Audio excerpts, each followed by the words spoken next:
Future track growing chances for showers within the next week. We're even already seeing those first chances for rain this Friday afternoon. We have just a very weak complex of scattered showers out to the west that's going to brush through our northern counties here, but really expecting this to struggle against some dry air. So only expect lighter showers here through the afternoon today. It's really a part of a much broader setup. We have this very expansive warm front that's going to lift north here in the coming days. This will actually really generally float around mid-Missouri for about the next week, and that's where we'll see those constant rain chances, as well as climbing temperatures here. We're still back to the 70s this afternoon, even with added clouds. It's a tad cooler than yesterday, but we're expected to continue warming likely into the 80s with these growing rain chances into next week. That's particularly heightened around about Sunday into Monday with those warmest temperatures, but we will continue to follow generally still rain possible through much of next week.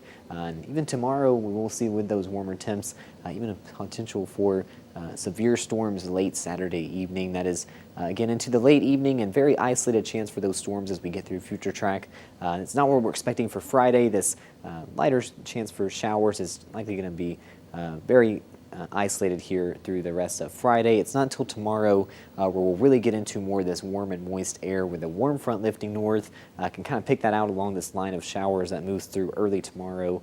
But that's even going to be very light on the rainfall side there, where we'll continue to see mostly dry conditions through early Saturday. And if we do see those warm temperatures still through the afternoon hours, that's likely going to really dampen most of this activity. Any storms that do try to form, it's going to be very isolated, but that means they won't have any competition, and all severe threats are possible with these isolated storms here as they will continue into late Saturday evening.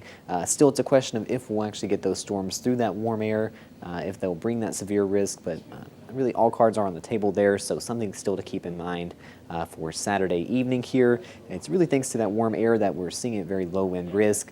Usually we just have temperatures decrease as you go up in the atmosphere, but we actually have a layer of warmer air in between here that's kind of putting a lid on the atmosphere and a cap on those storms here throughout most of Saturday. If we do see a storm push through that, though, could see those severe impacts there, and still lots more showers to look forward to. Again, almost up to 90 degrees into Sunday as we'll be following much different pattern here into early May. So keep the rain gear on hand, though still some time to get out for Friday here as we'll really generally face some very low end rain chances.